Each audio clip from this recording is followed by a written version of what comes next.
Olá, pessoal. Bem-vindos novamente. Hoje a gente vai fazer a apresentação do trabalho de CTSA, Ensino de Física, com o tema Movimento dos Satélites. O grupo é formado por eu, Douglas, Edivaldo Bezerra e Adriele Letícia. Então, vou passar aqui para a Adriele, ela vai falar um pouco da introdução. Boa tarde, pessoal. Eu fiquei com a parte da introdução e eu queria dizer inicialmente que os satélites são feitos pelo homem e é colocado em órbita seja de um corpo, seja da Terra ou até de outro corpo celeste. Eles são fundamentais para diversos tipos de tecnologia na Terra. Ou seja, por exemplo, uma forma rápida de dizer isso aí é que devido à criação de ter um satélite e levar a internet para qualquer pessoa de qualquer lugar do mundo, vocês que estão do outro lado da tela que estão vendo vão conseguir ver esse seminário que a gente está apresentando. E essa ideia de fazer o lançamento de um objeto para ficar orbitando na Terra veio de Isaac Newton junto com a lei da gravitação universal, que era a teoria dele da gravidade, que nos seus estudos ele pensava que, da mesma forma que a Lua orbita a Terra, isso também seria possível para qualquer outro tipo de corpo. Se uma pedra ela fosse lançada horizontalmente do alto de uma montanha, ela iria descrever uma trajetória curva até atingir o chão.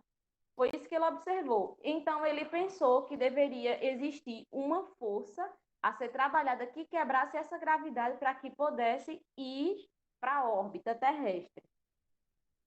Nesse conceito de Isaac Newton, vem a criação do primeiro satélite que se orbita. E para ele ser criado, veio o contexto histórico da Guerra Fria, que foi aquele período depois da Segunda Guerra Mundial, de 1947 a 1991, que foi quando houve a dissolução da União Soviética. E a Guerra Fria foi um conflito político-ideológico que foi travado entre as duas maiores potências que saiu vencedora da Segunda Guerra Mundial, que foi os Estados Unidos e foi a Rússia. Na imagem, nós podemos ver o mundo dividido em dois, que você deveria escolher um lado, ou o lado capitalista ou socialista, e entre essa Guerra Fria, teve dois tipos de corrida, que foi a corrida armamentista, para quem produzia a melhor arma, e temos também a corrida espacial, que é a partir desse contexto da corrida espacial que foi criado o primeiro satélite. E, e nesse contexto também da corrida espacial, foi onde teve a criação da NASA, em 1958. O primeiro satélite a orbitar a Terra foi da União Soviética, que foi o Sputnik 1, do dia 4 de outubro de 1957. E nesse mesmo ano, a União Soviética também, ele levou o primeiro ser vivo ao espaço, que foi no dia 3 de novembro de 1957, que foi a cachorrinha Laika, que ela, com 2 dias em órbita da Terra, ela morreu devido ao superaquecimento da nave, já que não tinha preparação nenhuma à nave. E ele que estava atrás, os Estados Unidos, eles conseguiram lançar um foguete, que foi o Explorer 1, no dia 31 de janeiro de 1998. Não ter sido o primeiro a orbitar, ele fez uma descoberta muito importante, que foi o cinturão de Van Allen. E nesse mesmo início de ano, foi criada a NASA, porque eles viram que estava muito atrás já da União Soviética, então eles decidiram investir 6 vezes mais na educação científica, de criar alguma coisa que fosse específico para esses tipos de experimento. Aí foi criada a NASA. Mesmo assim, após a criação da NASA, o primeiro homem a ir ao espaço, que foi o Yuri Gagarin, foi da União Soviética. Ele chegou ao espaço dia 12 de abril de 1961, na Vostok 1, e é dele a frase que diz que a Terra é azul. E 2 anos mais tarde, os Estados Unidos viu que a maioria dos feitos já tinham sido feitos pela União Soviética, inclusive a primeira mulher a ir para o espaço. Eles decidiram que o único feito que colocariam eles de volta como vencedores da corrida espacial era colocar um homem para pisar na Lua. E foi justamente isso que aconteceu em 1969, no dia 20 de julho, na Apollo 11, que Neil Armstrong pisou na Lua. Depois disso, houve outras pessoas que pisaram na Lua, e com o fim da corrida espacial foi em 75, devido a estar gastando muito, e também já tinham conseguido várias pedras lá da Lua e tudo, eles decidiram encerrar a corrida espacial com um voo tripulado de ambas as partes, que foi chamado de Apollo-Soyuz, a Apollo 18 e a Soyuz 19. E a partir disso, nós temos vários satélites orbitando a Terra e conseguimos diferenciá-los também. Temos os satélites de comunicação, que é aquele que vai transmitir as ondas de televisão para banda larga, rádio. Temos os de navegação, que é aquele que nós temos no GPS do nosso celular, e quando nós não sabemos para onde é ou para que rota fica determinado lugar, nós simplesmente hoje em dia a gente consegue entrar no Google ou no Google Mapas, e a gente consegue saber onde é. Temos os satélites meteorológicos, que é mais voltado para o clima, como é que vai funcionar o tempo e tal. Temos os satélites militares, que eles são usados para rastrear.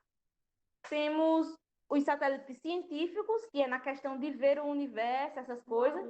E temos os científicos da Terra, que é para ver o processo como anda na Terra. Aí nós temos o satélite do Brasil. Esse é o satélite brasileiro, que atualmente tem os 2 satélites orbitando na Terra. Temos a Estação Espacial, que ela foi montada totalmente lá. E também temos o telescópio Hubble, que ele é os queridinhos dos físicos pelas descobertas de várias novas galáxias, como as cefeidas de Andrômeda, energia escura, ele conseguiu ver buracos negros. Então, ele é muito importante. Passar a palavra agora para Edvaldo.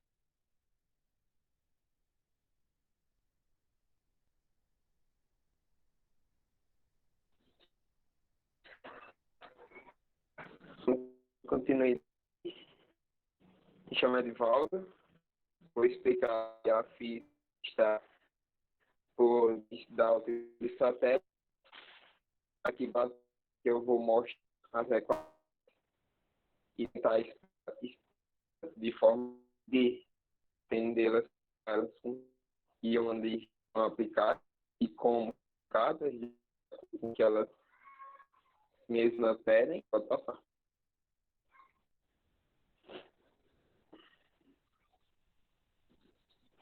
De saber. É comum que temos noticiários em mas ela uma sonda estudar o planeta do sistema solar em órbita na Terra, planos espaciais para ações diretas. Isso só vem durante o 20, mas só vai ser possível no século um objeto que está ao redor no século 17, Newton. Já tem uma ideia clara de que poderia ser feita tanto cunha de um objeto possível, mas é para passar.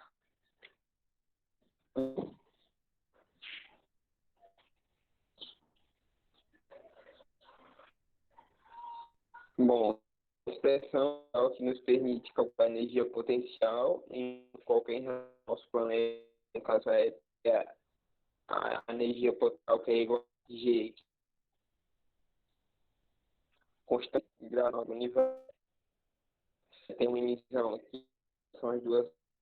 Um exemplo é o passo da luz com a massa dividir deles. Pega o centro da traço até o centro. Aí existem duas: energia potenciacional e potencial armazenado pelo estadamente relacionado à posição no espaço. No caso, a energia potencial é a aplicação observativa, ou seja, uma força que não depende pelo corpo, depende somente da referência das posições finais inicial do corpo, como é o caso da seguinte, tá?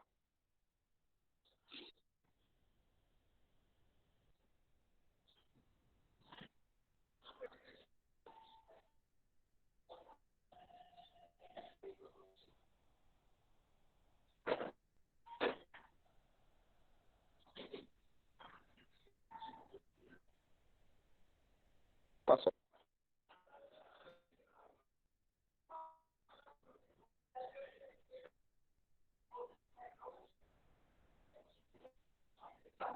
Aqui não passou.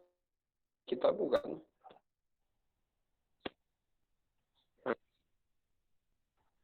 Aqui a gente que eu peguei os dados específicos da Terra, que no caso a universal a gravitação é 6,7 vezes a 10 a 11.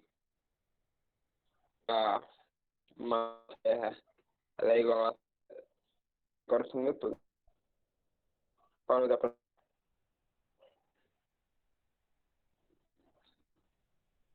me escutando? Agora foi. Aqui a gente vem da Terra, que é dada por... que é 6 a 10,4. E aqui a gente vai médio.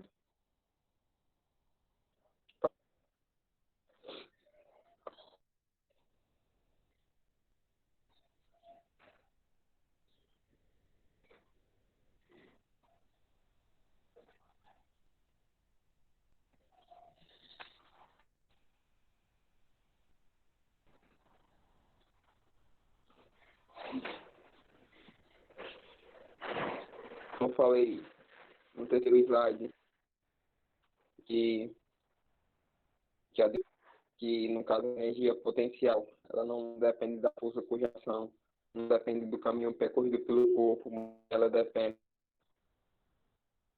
da diferença que tem até o final do corpo. Eles falar dessa aqui, que não é considerada uma M superfície e déficit feito do ar, enquanto a expressão da voz, que no caso pela energia cinética inicial mais energia inicial igual a energia cinética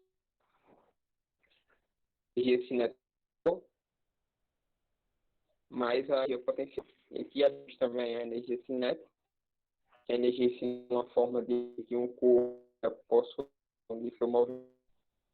Em outras palavras, é a forma de a velocidade do corpo, quando aplicamos uma resolução nula a um corpo, estamos trabalho sobre ele adquire cinética à medida em que a velocidade ou seja, a energia cinética, ela não deve exclusivamente dar um corpo, mas também de sua massa, né? Aqui nessa fórmula, através da energia cinética dada em jato, a gente tem M, que é a massa, que ela é quilograma, P, que é dado cada segundo. No caso, a gente trabalha no Sistema Internacional de Medidas. Pode passar.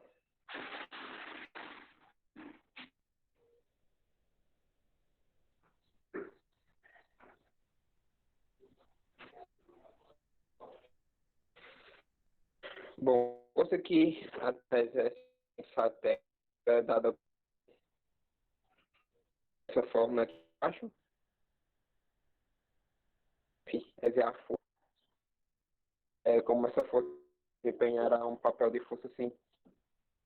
Saber uma força trata da atua do objeto circular, ela é descrita pela segunda Newton.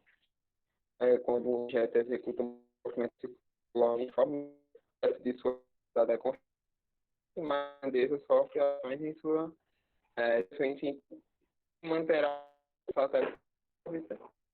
Isso pode ser obtido a partir da pressão no caso igual a uma força gravitação vezes m das duas massas, seu planeta Terra, nós vemos a Terra, a Lua, e essa é o raio.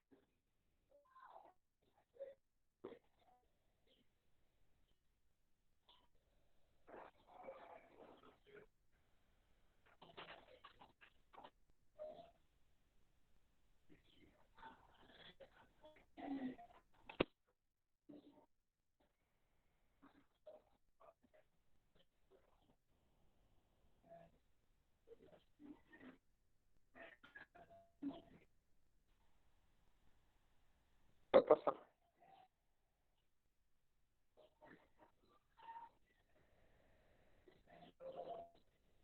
Porque a expressão da idade, ela é dada foi ao lado, sobre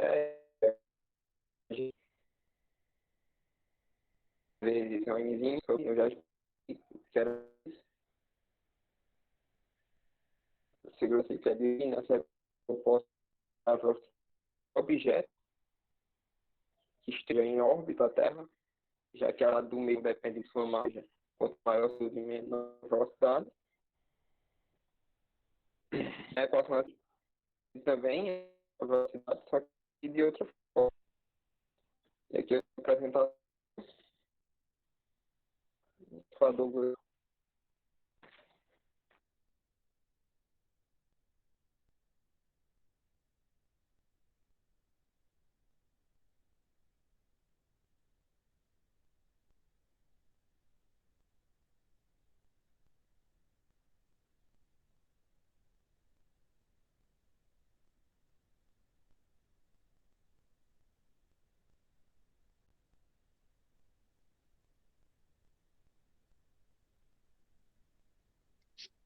Passa de direito, acho que me passa.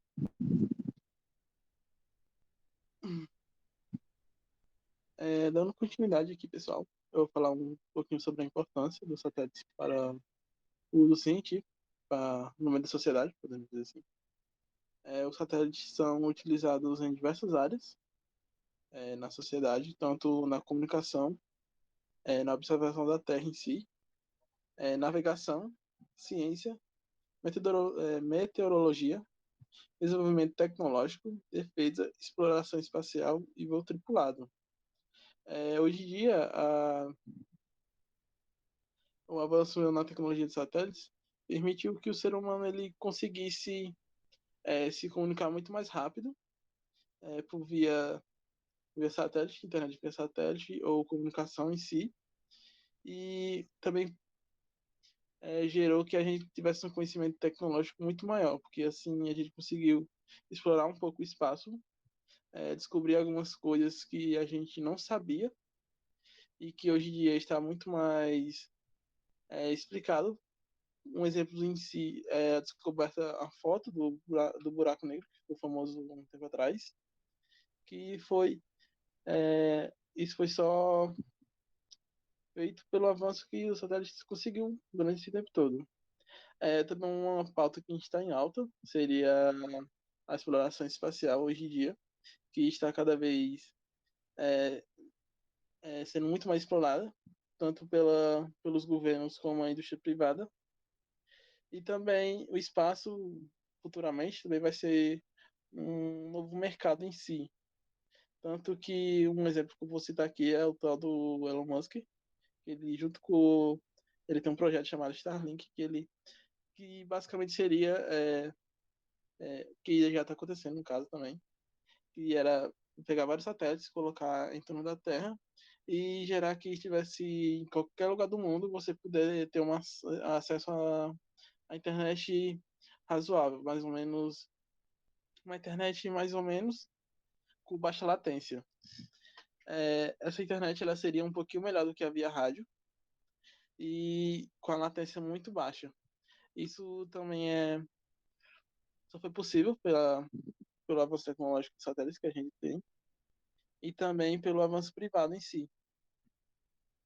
Eu vou falar um pouquinho também sobre o primeiro satélite que foi lançado, o Sputnik, que fez agora 64 anos, em 4 de outubro. Ele foi o pioneiro nisso, porque com ele a gente conseguiu estudar um pouco mais do espaço e as camadas superiores da Terra, da atmosfera, no caso. Sendo assim, ele abriu o caminho para que o abastecimento de cargas no espaço fosse viável. Aí isso resultou na viagem na Lua, o primeiro homem a chegar no espaço. Então foi um pequeno feito para vários outros. Então agora ah,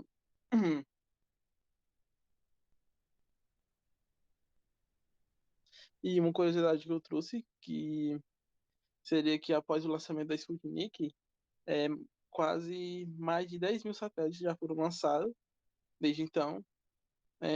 Contando assim, é quase 3 lançamentos em média por semana, que é um número bastante alto. Sendo assim, esses vários lançamentos acarretou em vários problemas também, que eu vou citar no final da apresentação, que seria o lixo espacial, que antigamente ele só lançava satélite, não queria saber se aquele satélite ia sair dali, eu recolher aquele satélite, só deixava lá. Então, é só isso, passei. Agora eu vou falar um pouquinho do primeiro satélite a ser lançado pelo Brasil, que é o SCD-1, mas também conhecido como Coleta de Dado 1. Ele foi o primeiro satélite feito no Brasil, só que não foi totalmente feito e também não foi lançado aqui, porque o Brasil ainda não tem capacidade de lançar um satélite aqui, tanto acho que pela falta de investimento do governo, tanto com a indústria privada, que não é muito forte aqui. Mas o SCD-1, ele abriu grandes barreiras para o Brasil no quesito de lançamento de satélites. E o principal papel dele seria a coleta de dados ambientais para serem rastreados e coletados, e também tanto na meteorologia do país. Passei?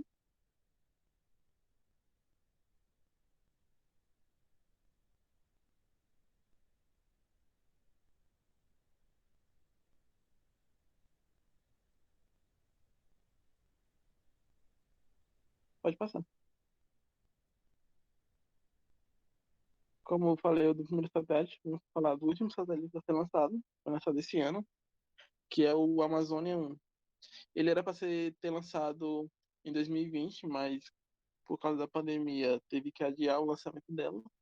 Ela foi lançada em Bali, na Índia, mas ela foi 100% produzida em solo brasileiro, junto com a MCTI e a AEB, que é a Agência Espacial Brasileira, e o Instituto Nacional de Pesquisas Espaciais, que é o INEP. Então, esse satélite ele tenta fornecer dados e imagens de satélites remotos para absorver e monitorar o desmatamento na Amazônia e também a diversificada agricultura no país, para tentar analisar em si.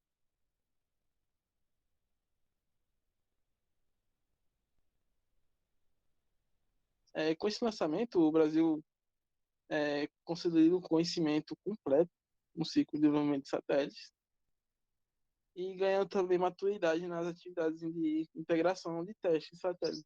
Então, assim, com isso, o Brasil conseguiu muita experiência desde do primeiro lançamento, porque ele foi só evoluindo e também fazendo que pessoas, como posso dizer, que têm um sonho e têm a capacidade de lançar o satélite, consiga ver que tem algum investimento nisso e que a profissão dele vai ser valorizada daqui a um tempo. Passei. Por fim, a gente chega num problema que foi causado pelos satélites desde o começo, pela falta de ignorância dos governantes, que seria o lixo espacial, que basicamente o que é o lixo espacial? Era qualquer objeto lançado no espaço orbital da Terra que não tenha umas utilidades, como satélites, desativados fragmentos de satélites ou foguetes, e até mesmo instrumentos e ferramentas perdidos por astronautas.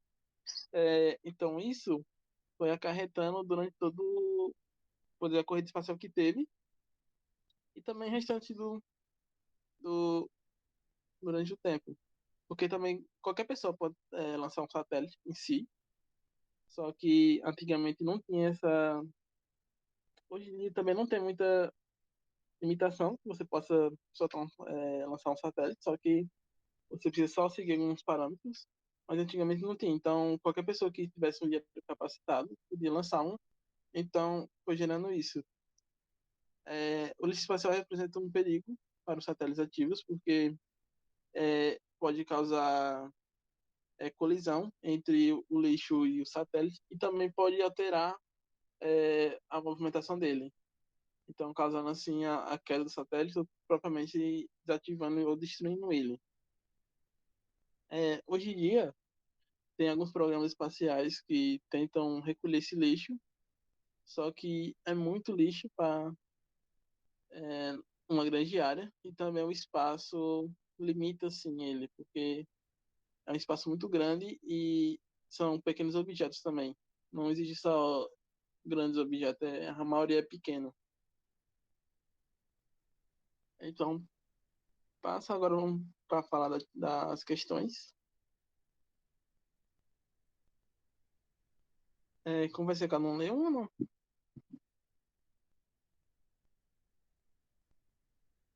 Eu vou ler.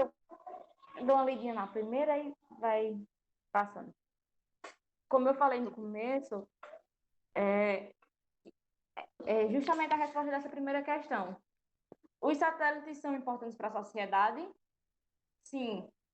Hoje em dia, se, por exemplo, cair a internet numa casa, assim, ou numa determinada região, todo mundo já aplicou. Por quê? Porque hoje em dia já somos acostumados com essa tecnologia. Então, quando ela de repente para de funcionar, a gente já vê a nossa dependência com isso. Se, se faltou luz, a gente não consegue assistir TV. Então, é, é muito importante, mas também nós temos que ver a questão da dependência, do quão estamos dependentes disso aí, né? O primeiro satélite que foi lançado foi o Sputnik 1, tanto no contexto histórico que eu falei, da Guerra Fria, e como também Douglas falou, na questão das medidas revolucionárias que foi.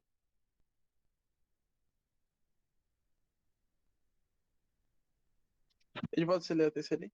E responde.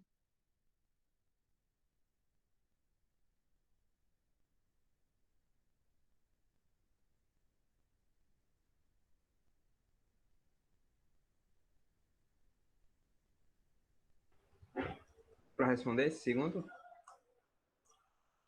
Terceira.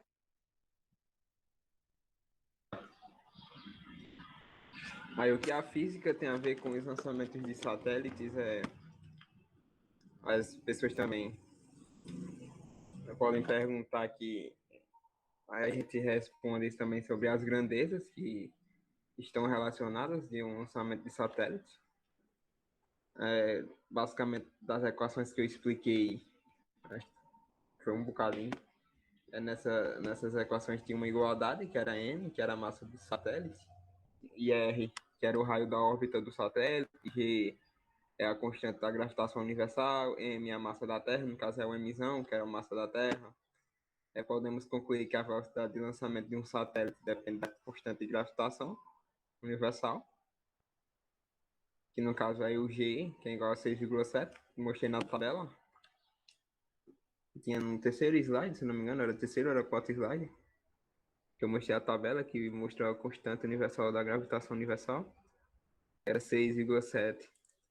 a 10 elevado a menos 11 newtons metros segundos sobre quilogramas ao quadrado da massa do planeta e do raio da órbita. Bom, essa aqui foi a resposta que eu fiz para essa terceira questão.